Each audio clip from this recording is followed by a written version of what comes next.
E assim, com a vossa permissão, em vosso nome, iniciamos o nosso encontro dizendo graças a Deus e Jesus. Muito bem, Eliane, a palavra é sua, tá? Então, boa noite a todos, né? Para quem não me conhece ainda, que já tem um tempinho que eu não participo, né, das reuniões, porque eu estou agora no grupo do MEP, às segunda-feiras também.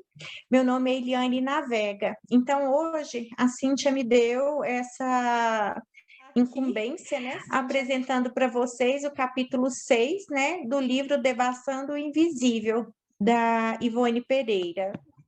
Então, esse capítulo vai falar dos romances mediúnicos.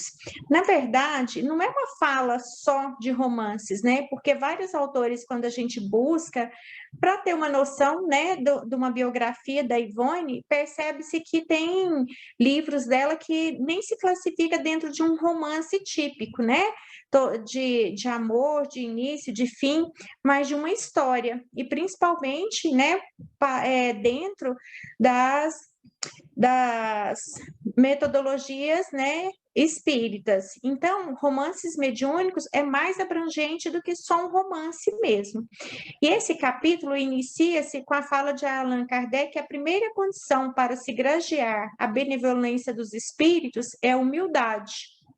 A mediunidade é coisa santa, que deve ser praticada sensatamente e religiosamente, né? Então, o que nos interessa nesse sentido é saber que, acima de tudo, né, o que vem, que eu não terminei de ler em cima, o devotamento, a abnegação, o absoluto desinteresse moral e material, né? É uma coisa realmente de coração, de humildade, daquele aspecto em que você está preocupado realmente com o espiritual, né? Não com o material, com o orgulho, né? Com a vaidade, porque a mediunidade nem sempre é um caminho tão simples, né? Então, é impossível a gente pensar nesse dom como um dom em termos materiais e, né, dentro da vaidade pessoal. Aí pergunta-se, né? Porque, como ela vai falar aqui, a maior parte vai estar dentro da mediunidade de psicografia. Então, muitas pessoas questionam se é o espírito, né, que toma a mão do aparelho mediúnico tão somente. Atuarão sobre o cérebro do intérprete, seguindo uma linha conhecida da faculdade psicográfica, servicião de audição, porventura talvez da intuição?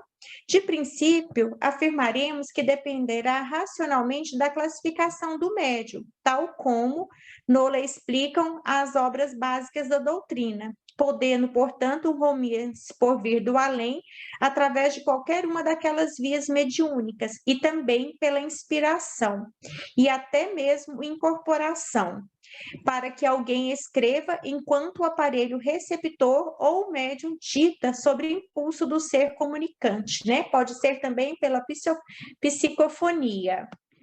Na psicografia, nós temos várias modalidades dentro dela.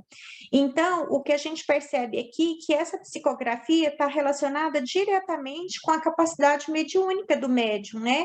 Da sua capacidade de interagir com a entidade, que vai estar, né, passando para ele, agindo diretamente sobre as suas mãos, passando para ele como um ditado, né, pela psicofonia, ou passando para ele como uma intuição, mas tudo ligado a isso. E esse médium tem que estar devidamente, né, dentro daquela doutrina espírita, dentro das obras básicas desse conhecimento, para que as coisas se fluam da melhor forma e mais com veracidade, porque a mediunidade, como muitos pensam, ela não é um bem para quem a possui, ela é um bem para aquele pessoa que vai receber a ajuda desse médium. Então, temos sempre que estar atentos a isso, que a mediunidade vem nesse sentido, né? Então, dentro das modalidades da psicografia, nós temos a psicografia mecânica. O que é isso? O espírito comunicante atua diretamente sobre a mão do médium, que está em transe profundo, denominado inconsciente ou sonambúlico. Um exemplo é o Francisco Cândido de Xavier, que foi o primeiro médium, né, a trazer esse tipo de trabalho, né, para nós, que foi com a publicação da antologia mediúnica Parnaso de Além Túmulo, em 1932, que ele atribuía a 56 poetas nacionais e estrangeiros, né?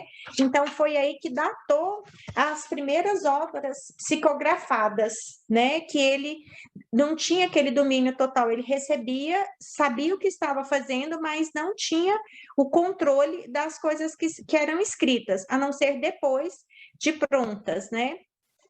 A psicografia intuitiva. O espírito comunicante atua sobre a alma do médium com o qual se identifica. O médium exerce um papel de intérprete em transe superficial.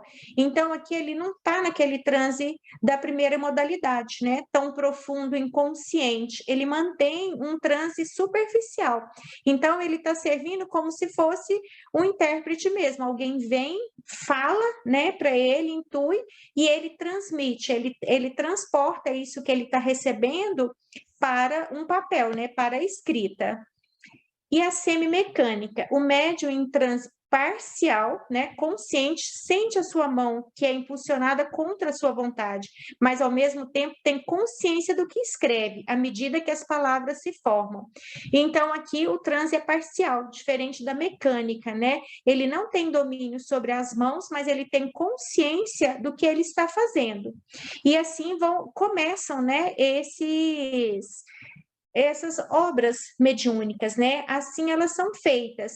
E elas são embasadas de uma forma que ela vai tratar não só de uma época, de um lugar, ela pode envolver duas épocas diferentes, né?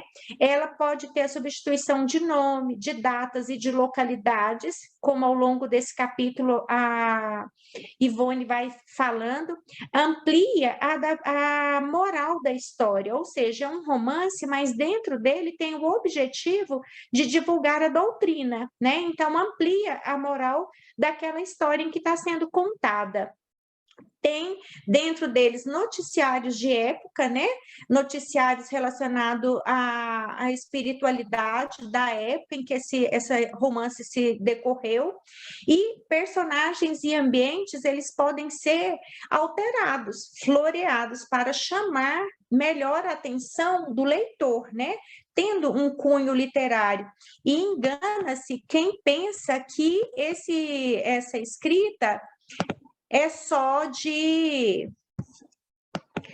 cunho literário. Não, acima de tudo, ele é, né, de cunho doutrinário. O objetivo é esse, é passar para as pessoas, né, para os leitores, o conhecimento da mediunidade.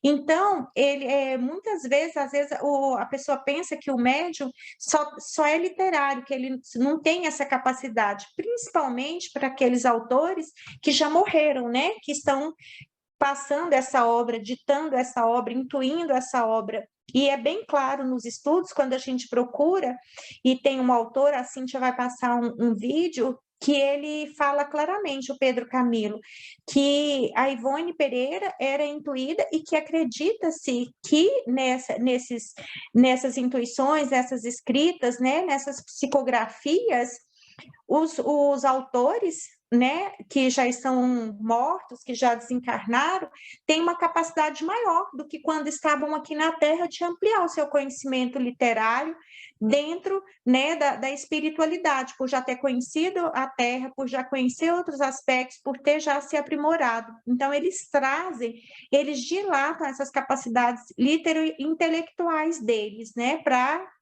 produzir essas escritas. E ainda temos também dentro desses aspectos, porque criam os romances, criam-se as histórias, e Bezerra de Menezes compara esses romances mediúnicos à fala, né, que a gente aprendeu por parábolas, né, que várias partes que já foram condensadas pelo homem, em que se falava por parábolas. Então, ele acredita-se que o romance é feito também dessa forma, lendo o romance, comparando com o que a gente vê na Terra, né, da experiência, então seria como se fosse uma parábola também dentro do espiritismo.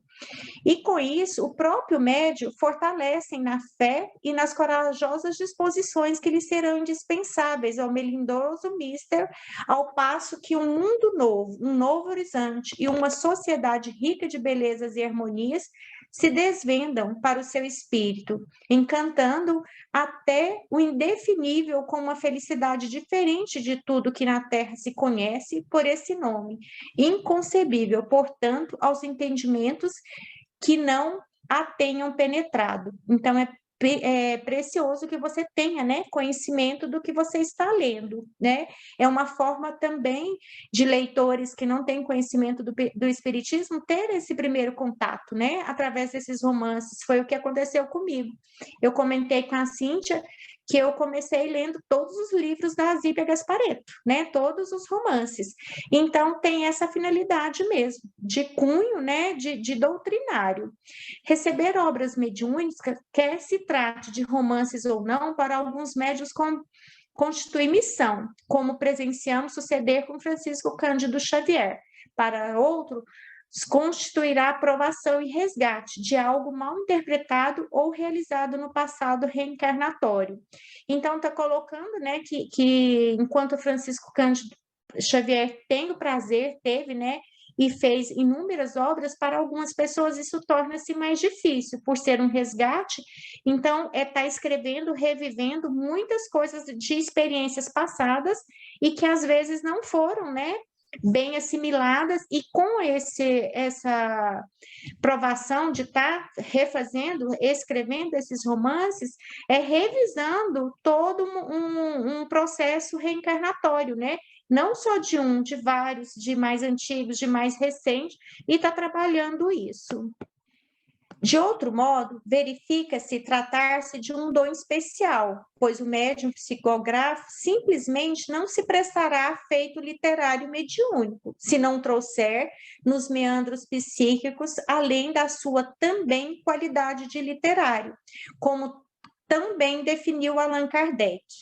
No entanto, quer se trate de missão ou provação, o que é certo para todos os médios é a tremenda responsabilidade que assumem no dia que colocarem o seu nome e a sua personalidade no seio de um movimento dessa natureza.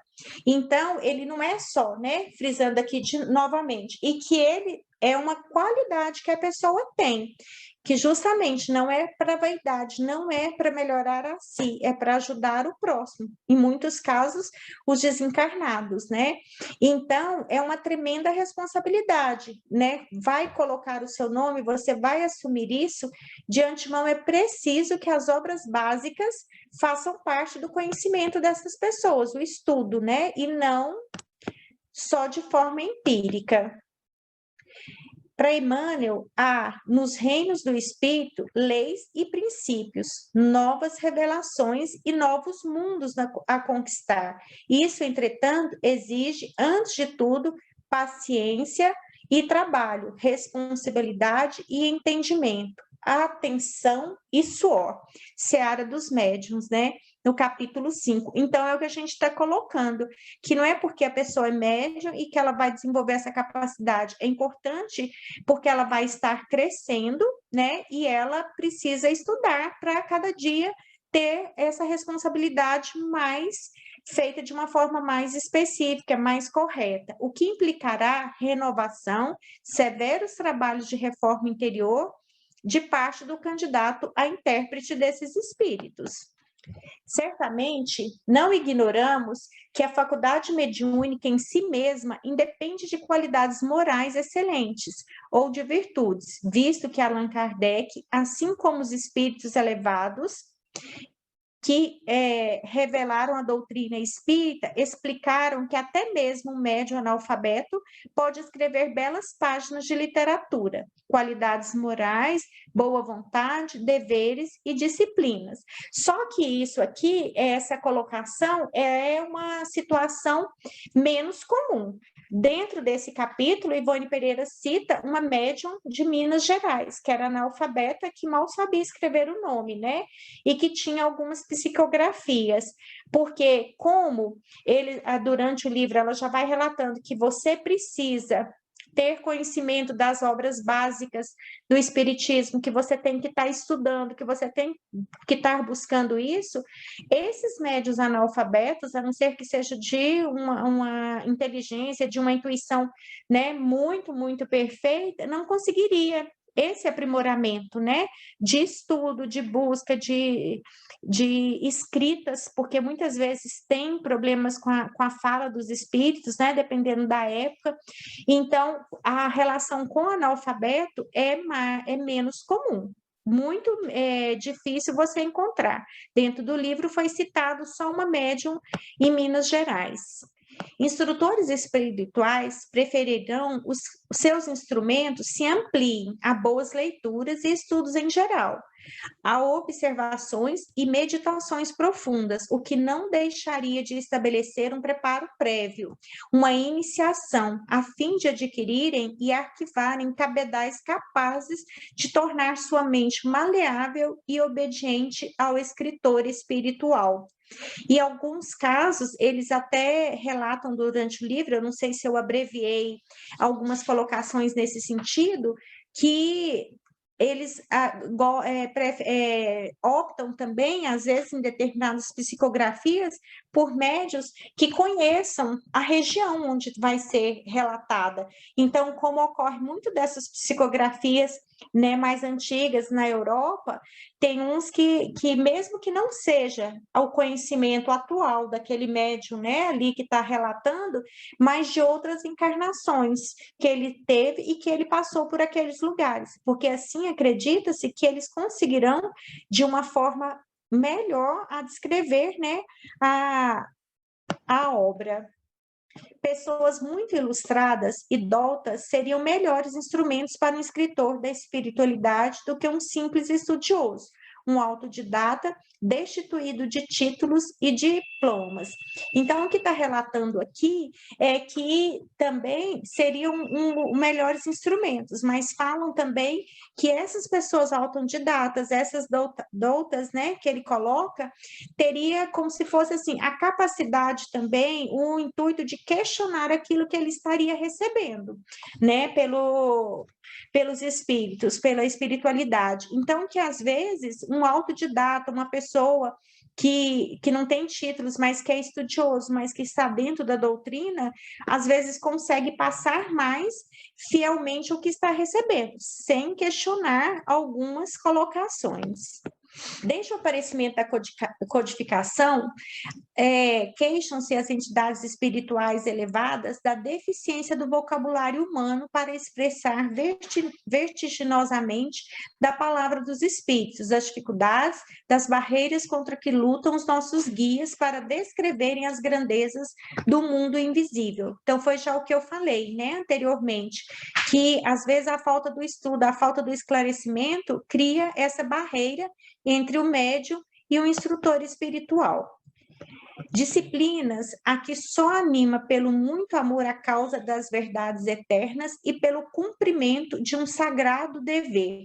Então, isso é muito importante. Isso é o que é levado em consideração, esse amor, essa dedicação e a vericidade dos fatos, né?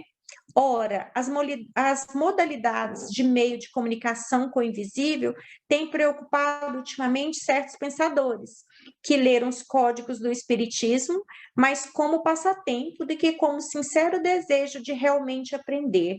Algumas dessas modalidades, consideradas novidades, criticadas por uns, incompreendidas por outros, negadas por muitos, relegadas por alguns a títulos de fantasia do cérebro de médios ignorantes, são, não obstante, tão antigas e já conhecidas dos velhos povos do passado, como são a psicografia, a incorporação e as demais, estudadas por Allan Kardec e seus colaboradores. E como eu citei lá anteriormente, né, data de 1932, quando Francisco Cândido Xavier, né, coloca o além-túmulo, né, o Parnaso. Mas também, se a gente retroagir mais um pouco na história, né, de uma forma geral, não só a história do Espiritismo, a gente vai perceber que vem lá da civilização egípcia, grega, né, que já tinha os oráculos, que já tinha a busca, né, por esse invisível de previsão de guerras, de previsão de comportamentos de cura. Então, não tem como ficar ligado, assim, ser criticado, né? Fantasias de cérebros de ignorantes. Então, que isso hoje já tem uma comprovação bem maior, né? Não só dentro do espiritismo, mas da ciência também. João, o evangelista, que a gente já está indo lá atrás, né? Quando nem tinha ainda a época de falar em doutrina espírita, dentre outros que possuíram o chamado discípulo amado, cujo espírito era arrebatado do corpo material durante o trânsito lúcido e desdobramento, era alçado ao espaço, e uma vez ali via Jesus, a quem chamava Senhor, e com ele conversava, recebendo preciosas instruções. Foi dessa forma que surgiu, né, o livro Apocalipse, né, do Novo Testamento. Então, João já era arrebatado. Lá, conversando com Jesus, ele não só conversava como Ivone Pereira vai descrevendo no capítulo, mas ele também, muitas vezes, conseguia visualizar tudo o que Jesus conversava com ele. Ele visualizava essas cenas. Ao passo que os médiuns atuais não cessam de afirmar que veem quadros fluídicos através de descrições dos seus instrutores desencarnados, ao receberem obras, mensagens vistas e não apenas escritas. A vida de cada criatura está repleta desses fenômenos, embora a maioria não ligue ao fato devida importância. Igualmente, a vida de muitos artistas cérebres, médiuns quase todos sem o saber, alguns demonstrando menos faculdades positivas, enumera fatos idênticos, visões, transportes em corpo astral ou arrebatamento do espírito, de que trata João. Então, o que está colocando é que tem pessoas que fazem isso, igual muitos escritores, muitos músicos que a gente vê ao longo desse capítulo, que está muito ligado a esses médiuns, essas pessoas, com essa capacidade do estudo, da arte, né? Como que a gente vai falar? Dessa sensibilidade à arte, seja escrita, né? Seja a pintura, seja a música. Então, muitos já desenvolvem essa capacidade sem perceberem. Vincenzo Bellini escreveu a ópera Norma, depois de um transe letárgico ou sonambulismo, quando sonhou com uma festa no céu. Então, podem ver aqui que em Milão, né, em 1831, então, assim, lá atrás, ele participou e aprendeu, né, essa ópera no que ele achou que era, né, uma festa no céu e desenvolveu. Então, tá ligado ao quê? A música aqui, né? Em No Invisível, de Leon Denis, cita o caso do pintor Alberto Dürer, de Nuremberg, Alemanha, e sua obra famosa Os Quatro Apóstolos. Ele estava sem inspiração para o desenvolvimento dessa obra. E aí, no livro, relata que ele vai para a janela, né, do lugar onde ele morava, tipo um sótão, e pede ajuda para aquela inspiração. De repente, ele percebe no céu que ele percebe que está lá um desenho, uma imagem dos quatro apóstolos, né? E aí ele relata que visualizou daquela forma. Ele visualiza os quatro apóstolos de uma beleza tremenda, né? Dessa janela, ele visualiza tudo, atento às cores, à vivacidade daquela pintura e reproduz. Daí aparece, né, o quadro tão famoso dos quatro apóstolos, que nada mais foi do que o quê? Quando ele solicitou, né, uma sensibilidade que intuísse ele da forma dele pintar, que ele abrisse essa energia, essa, né, capacidade da pintura, ele visualizou isso. Então, já era uma condição de mediunidade desde essa época, né, do quadro. O mesmo estranho fenômeno se verifica com médiuns espíritas em relação às obras românticas que lhe concedem os mentores espirituais. Quadros belíssimos, sequências admiráveis de quadro belíssimo, sequências admiráveis de cenas coloridas, detalhes singulares, tudo sublimado por um jogo de luzes indescritível. São fornecidos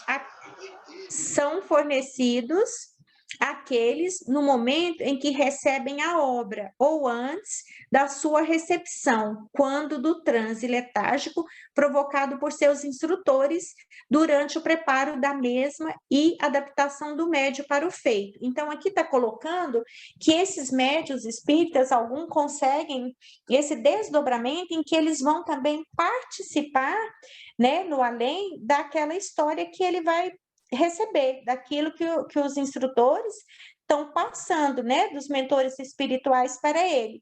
Então, eles conseguem ver as cenas, às vezes eles veem antes da escrita, às vezes eles escrevem e visualizam depois. Às vezes, em alguns casos, até participam daqueles fenômenos, né? Lógico que isso é um médium mais, né, com a capacidade maior, com desenvolvimento maior, com um compromisso maior, com uma dedicação, né, muito maior, com uma força de pensamento, com a capacidade de interação com seus mentores maiores do que um médium comum. Uma só obra terá 2 autores, um que a conta ou narra em cenas no espaço, e o outro que escreve mais tarde, talvez através da psicografia. Neste caso, ao transcrevê-la sob assistência do seu amigo invisível, o médium já conhece a história, porque a viu narrada no além, o que muito facilita a recepção escrita, pois ou dela se recorda, caso seja instrumento muito lúcido, impressionável, ou, quando menos, a conserva arquivada na subconsciência, caso a faculdade não disponha da propriedade de reter lembranças ao despertar do primeiro transe.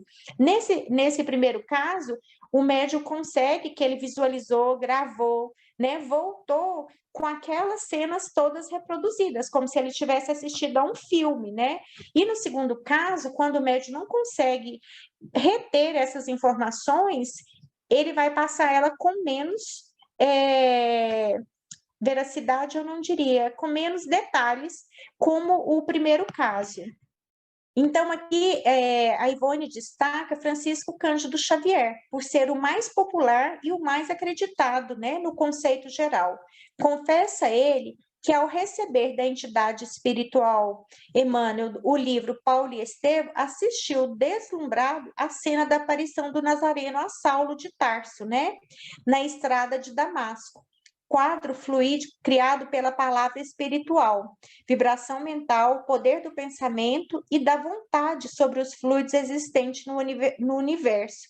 Então, veio aqui frisando, né, o quanto é importante a boa vibração, né, a vontade, a dedicação, o desprendimento material para que ele conseguisse essa conexão, né, com o seu orientador espiritual, que está ditando psicograficamente e a qual se converteria na mais bela obra pelo espaço concebida aos homens depois da codificação da doutrina espírita. Comovido, o médium não suporta tanta grandeza patenteada à sua visão, abandona o lápis, interrompendo o ditado. De tão bela a cena, né, com todas as descrições daquele aparecimento, da cegueira de Saulo, o que queres de mim, Senhor, né? Então, ele se emociona. Então, em alguns momentos, esse ditado é interrompido, mas é um dos livros, né, dito como romance, de maior destaque, né, dentro da doutrina espírita.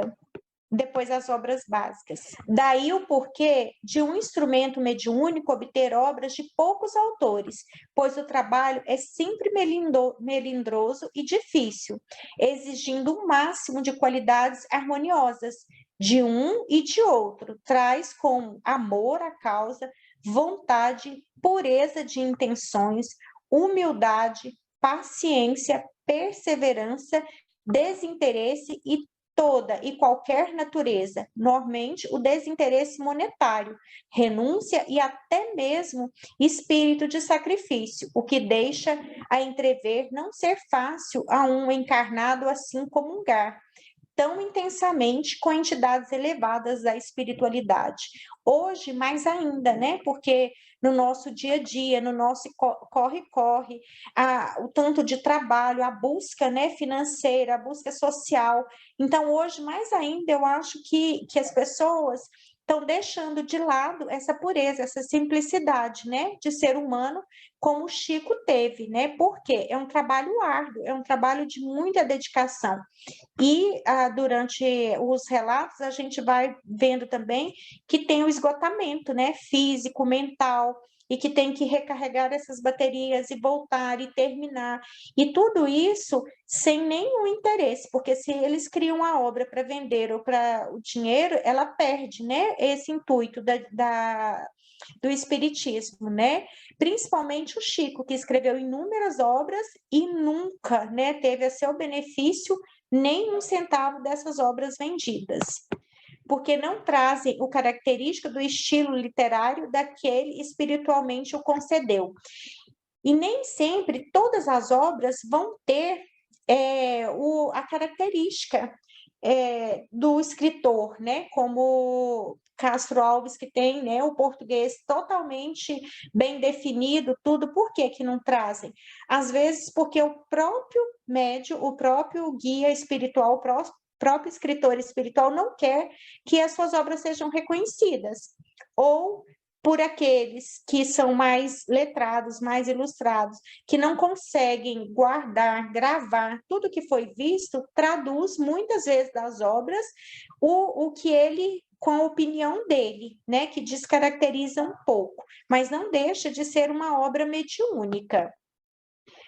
O intento de uma obra espírita ser sua finalidade moral, educativa, doutrinária e não propriamente a simples realização literária, que foi o que eu vim, né, relatando ao longo dessa explanação. Então, o intuito maior é esse, tanto que uma das chaves da Ivone é ampliar a moral dentro da história, né? Dentro daquele romance, ela aumentar a moral da história, né? A doutrina espírita ali dentro. De outras vezes, porque o médium não apresente os recursos necessários, dá-se como tradução no seu pensamento.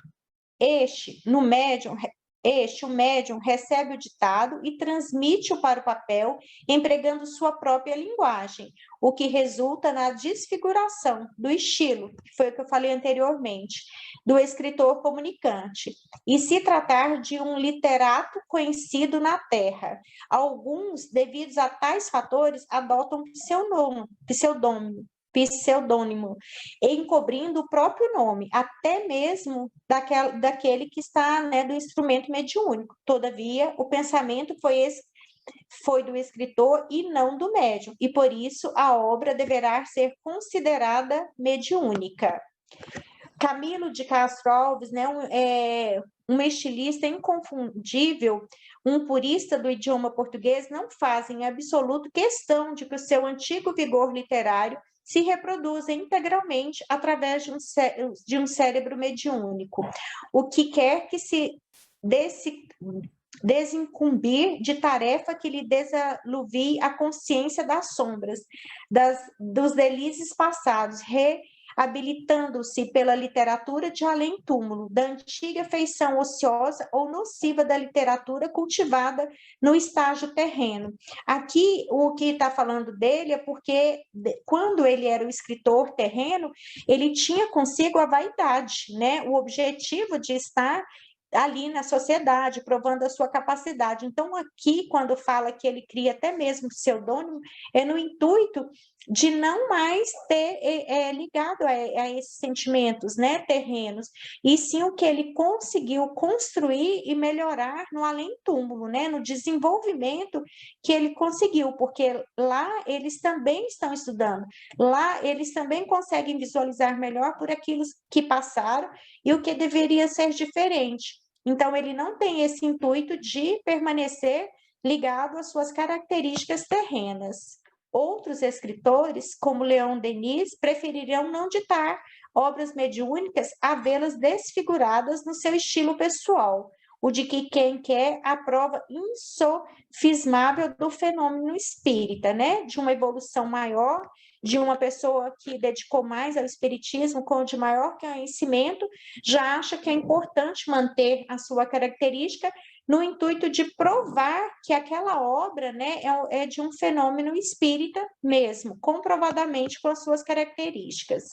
Um espírito poderá ditar uma obra dando a ver ao médium as cenas antes ou no momento do ditado, e poderá ditar outra, ainda pelo mesmo médium, valendo-se tão somente da psicografia, sem que o intermediário veja coisa alguma, ou pelo menos sem que este se recorde do que viu, pois pode dar-se o fato de ele ter presenciado o drama, posteriormente psicografado, durante um desdobramento e nada recordar em vigília. A gente já discorreu sobre isso, né? A tragédia de Santa Maria, por nós escrito sob direção da entidade espiritual Adolfo Bezerra de Menezes, trabalho em que tivemos a maior facilidade de recepção. Dentre o que nos tem cabido transmitir, ofereceu-nos todas as modalidades possíveis, em um ditado mediúnico: visão antes, no momento da recepção, a audição, a psicografia isolada, né, desacompanhada de visão e audição, a psicografia acompanhada de outros fenômenos e intuição acompanhado da visão. Então, ela relata que nesse livro dela, A Tragédia de Santa Teresa, foi uma das obras mais completas, né, que ela teve como ter no desenvolvimento desse romance toda a orientação mediúnica de todas as modalidades, intuição, visão, né, participar das cenas. Então foi muito completo. Abstraída da vida terrena, aliviando o nosso coração de sofrimentos e humilhações oriundos da vida social terrena, a assistência de Bezerra de Menezes se tornava positiva e integral, para que o seu feito romântico se realizasse sem que nenhum esgotamento físico, nenhuma fadiga mental nos abatesse a saúde. Quando isso ocorria, eles relatam que sentia a aproximação do espírito novamente do seu corpo, para depois voltar e continuar. E ela coloca, né, que isso também causava a leveza, o descompromisso dos sentimentos terrenos, né, dos sentimentos dos seres humanos, tornando mais leve a mente para traduzir esses romances. No entanto, em uma história triste que integra o volume Nas Telas do Infinito, o drama se desenrolou em suave ambiente azul, levemente estabido de nuances brancas lucinantes, quais neblinas tenuciam, enquanto que Leonel e os judeus. Aqui é um livro, né, que ela relata, que depois vão ver que esse livro, na verdade, foi Amor e Ódio, né? E não ficou com esse título. Aí ela fala que nas histórias tristes, eles também participam de tudo, né? De velórios, de corpos, de prisões, que também são tidos essas informações. Não obstante, nem sempre o médium consegue transcrever na íntegra o que avista no espaço, concedido pelos seus mestres e instrutores. Nas voragens do pecado, Charles, durante um arrebatamento do nosso espírito, deixou de escrever uma cena das mais belas. E ele fala que deixou de escrever essa cena, ela participou da cena em que ele relata, né, a natureza, em que ele relata um monte de coisas bonitas nesse romance, e que quando pergunta por que essas visões que eles tiveram, que eles participaram no além, não seriam escritas, ele fala que porque o fundamento da obra é mais espiritual, né, do que literário, e que aquilo também tornaria maçante a obra, muito extensas descrições e o desinteresse dos leitores. Então, nem sempre tudo que eles veem são colocados nos romances. É fácil, porém, compreender que a dita cena, destituída de qualquer valor moral ou doutrinário, embora artisticamente perfeita, fora suprimida para que parte da doutrinária não ficasse sacrificada pela extensão da obra, pois sabemos que o móvel dos romances espíritas é a propaganda da doutrina por meio suave e convidativo, tributando os instrutores espirituais grandes apreço a essas obras, por julgá-las imensamente úteis em virtude dos exemplos vivos oferecidos aos leitores, né? Então, algumas coisas são enxugadas com esse intuito. Amor e Ódio, já publicada pela FEB, revelava um longo desdobramento que nos levou a visitar a cidade de Florença, que foi o que nessa parte em que ela relata, que às vezes é interessante que mesmo que em outras encarnações, que ela, né, se lembra de várias reencarnações dela, tenha conhecimento, que seja em outra vida das regiões. Então, aí ela relata de Florença, na Itália, examinar suas obras de arte, visitar seus palácios e admirar os jogos de luz irisadas através dos vitrais, contemplando-as tal como era há 2 séculos. Então, é um transporte muito, assim, é fantástico, né? É como se realmente estivesse participando de um filme. Na noite de 30 de junho de 1931, o espírito coautor da dita obra, isto é, Charles, arrebatou-nos em espírito, levando-nos numa encantadora estância, onde encontrava-se Victor Hugo e Frederico Chopin. Presente estava igualmente a entidade Gaston, figura na obra como sua personagem central. Então, aqui onde seria feito, né, uma obra em relação ao Gaston. E Charles era o instrutor espiritual, né, da Ivone, que ela acredita que talvez até em algumas outras encarnações ele tenha sido seu pai.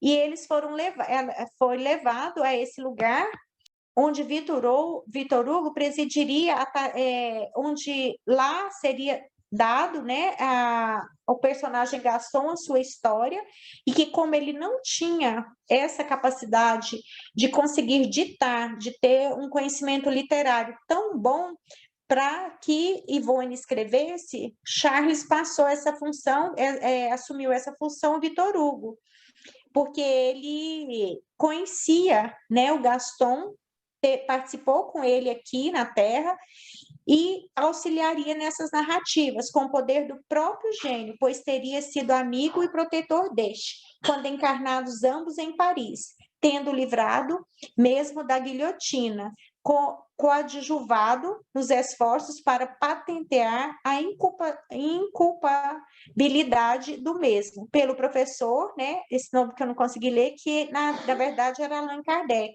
de quem o jovem teria sido discípulo. Só que depois eles vão ver que Victor Hugo passa esse ditado para Charles, porque falou que ele conhecia bem a história. Entretanto, o ditado que se verificará neste momento precisará o médico ter conhecimento da França e lá vivido pela época que o assunto se reporta. Precisará igualmente ter vivido na Itália, particularmente em Florença, por ocasião de um episódio ali desenrolado, assim como precisará ter conhecido a aristocracia da época. Então, aí vai mostrar que nessa parte eles vão fazendo várias descrições do momento em que eles estão nessa região que com Gaston, na verdade, ela estava presenciando, a Ivone estava presenciando lá, era uma festa de despedida deles. Então, nessa noite, quando eles tiveram essa passagem, na verdade, o que estava acontecendo era uma solenidade de despedida do Gaston, que iria se reencarnar, né? E aí tem mais detalhes no capítulo, e que Chopin estava cantando, que era muito bonito, tudo maravilhoso. Aí ela vai relatando, né? As luzes, a música, todo aquele preparo para a despedida que sempre ocorria. E, no entanto, o Victor Hugo passou para ela e o Charles a responsabilidade para o Charles de ditar essa história que ele também conhecia. E aí vem e descreve todo o histórico, né, do Gaston, por onde passou, por todas as épocas que ele viveu para escrever esse romance, né, mais tarde. E quem tiver ler o capítulo vai ver que são cenas maravilhosas que são descritas, né, que vão falando da coloração do céu, de todo um quadro que se desenvolve com uma beleza estrondosamente superior a belezas terrenas. E quando chega para escrever, que chega nessa parte dessa história do Gaston, tudo, o Charles fala que a quarta parte será narrada em grifo.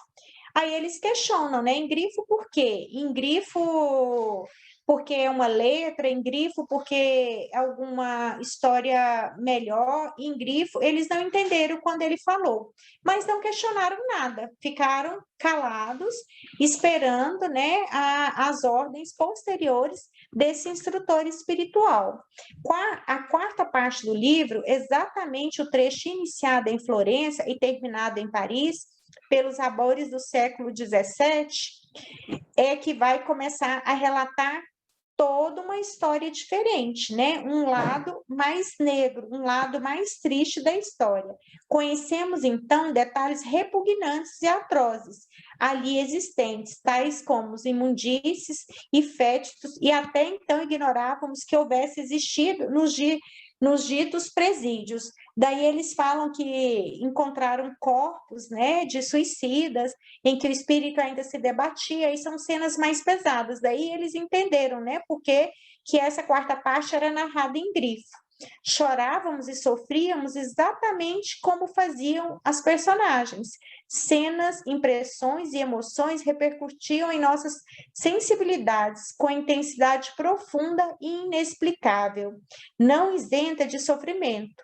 Cremos que todas as potências com que Deus prendou o nosso ser anímico encontravam-se naqueles momentos sagrados hiperestesiadas, ou seja, todas as nossas energias vibratórias se haviam exaltado do grau máximo de nossas resistências espirituais. Por vezes sobrevinha a fadiga, e aí eram os momentos em que o instrutor espiritual traziam eles em contato com o corpo para esse contato, né, anímico, para ter uma recarga de bateria para continuar, né, a relatar. Indagado, né, sobre a razão, eles indagam, né, ao espírito Charles, por que que lhe eram permitidas aquelas visões, por que que eles tinham a oportunidade de tanta beleza e ao mesmo tempo que de coisas ruins, mas com tanta veracidade, né? Então, que eles estavam sendo presenteados, né? Por que razão eles recebiam essa oportunidade? Aí o Charles relata: não se trata de favor, é apenas um dom natural que possuis, asaz desenvolvido como outros médios o possuirão, conquanto não seja tão comum como os demais dons. Um tipo de faculdade que, de outro modo, facilita o ditado psicográfico, porque armazena o cabedal necessário nas camadas mentais do instrumento mediúnico, tornar-se-á indispensável a tal fenômeno. Entretanto, a absoluta afinidade com o espírito operante, uma sintonia de vibrações, por assim dizer, integral do médium com o narrador. Daí a dificuldade de ação e o fato de tornar-se fenômeno pouco comum. Ainda assim, será necessário que exijamos do aparelho transmissor todas as energias vibratórias de que puder dispor, as quais ainda serão por nós outros elevadas por processos delicados, a fim de que se atinja a comunhão precisa ou transfusão plena das duas mentes que se deverão interpenetrar. Então, aqui ele deixa bem claro por que, né, a Ivone, lá no início da obra, a gente vê a necessidade desse médium ser desprendido, dele ter boa vontade, né, dele ter dedicação, dele ter um pensamento bom, dele ter energias boas, para ele conseguir interagir com o seu instrutor, né? É uma interpenetração. Então, essa capacidade de visualizar essas cenas não era um presente, era uma coisa que o próprio médium conquistou com a sua capacidade, né? Que não é permitido a todos, mas vem do quê? Do amor, da vontade, da superação, né? Da dedicação para que consiga fazer essa comunicação.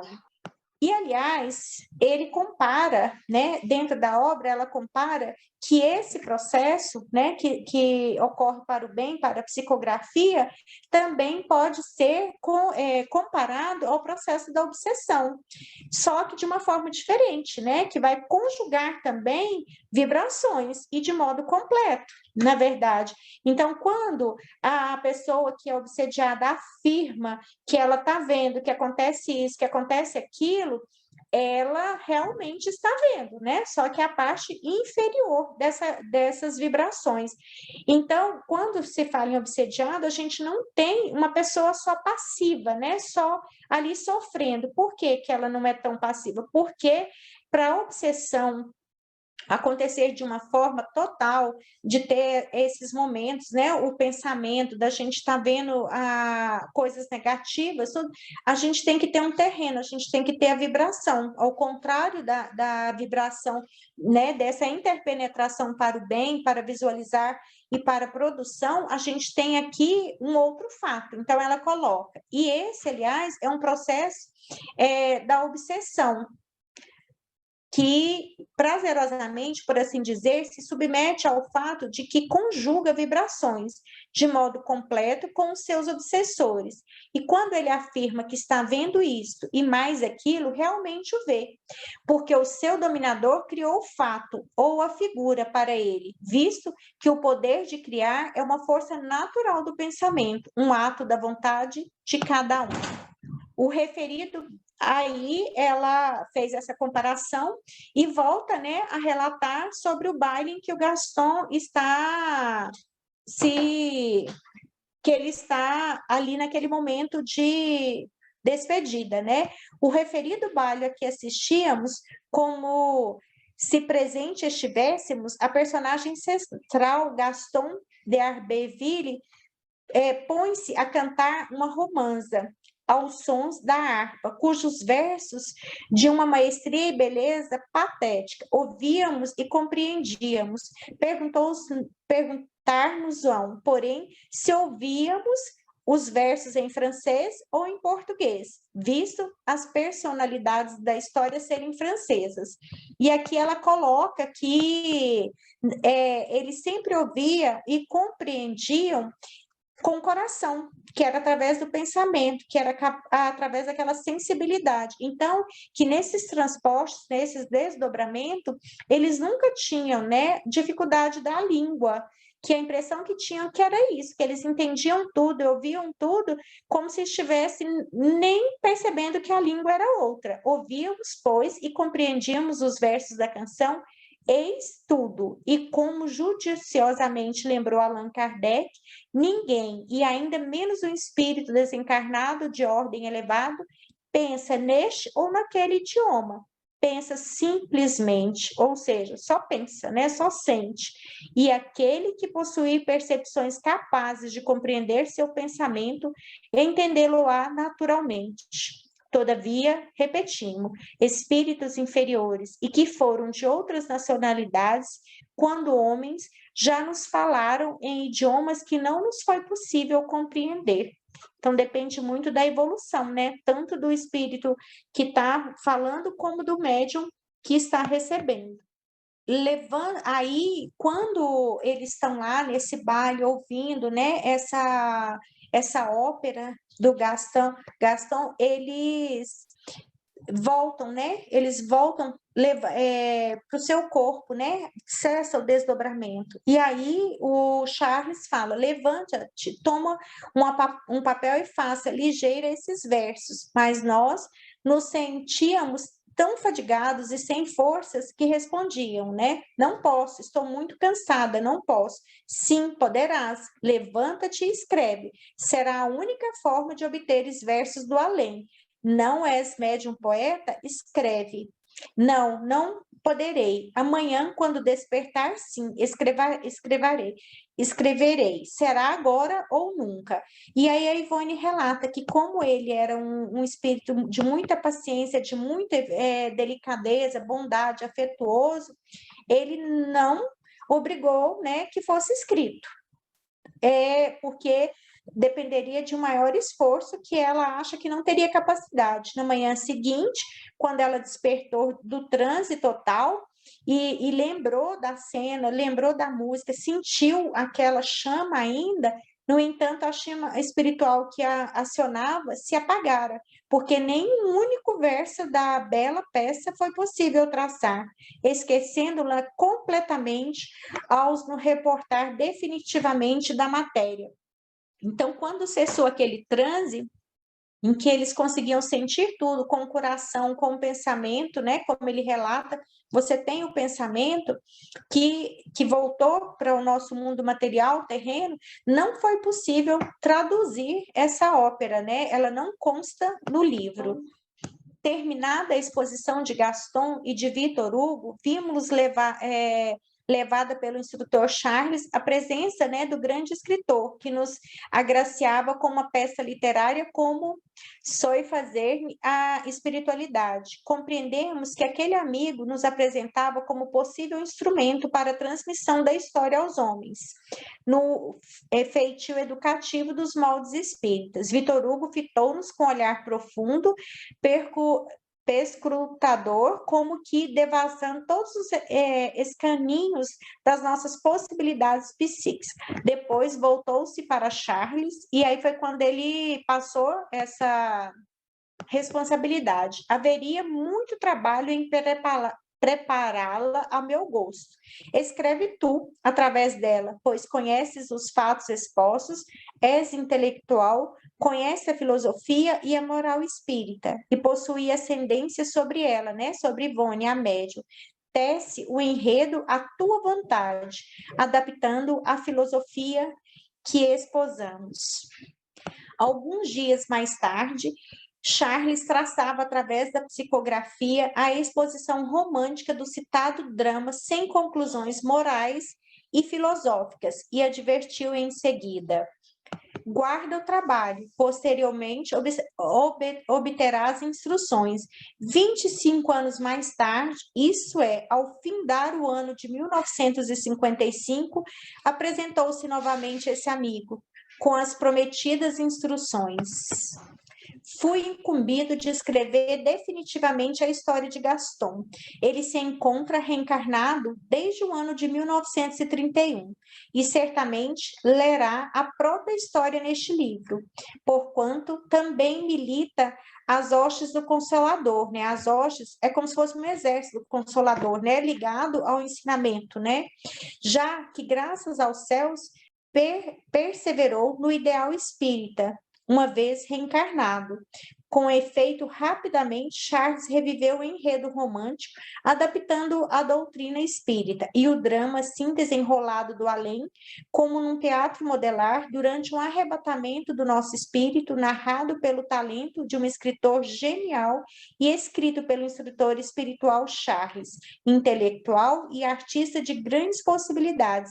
Através da psicografia mediúnica, foi publicado pela FEEB para homenagear o centenário da codificação, sobre o nome de Amor e Ódio. Então, essa obra ficou guardada por 25 anos. O intuito deles, de Charles, de Gaston, ao falar da sua história, é que ele relata no livro que ele queria que tudo aquilo que ele errou, que ele viu que ele tinha errado, que ele aprendeu na espiritualidade, né?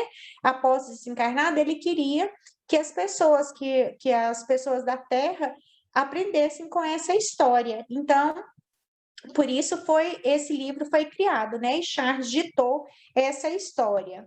Só que a Ivone fala que no final desse capítulo que não transmitiu fielmente o que os nobres repositores espirituais desejaram dizer aos homens. A obra escrita ficou muito aquém da realidade que me deram a presenciar no espaço. Meu Deus, a palavra dos espíritos, seus recursos criadores são poderosos demais, demasiadamente intensos e lindos para que nós, pobres seres humanos, possamos realmente traduzi-los para a nossa imperfeita e tão rude linguagem terrena.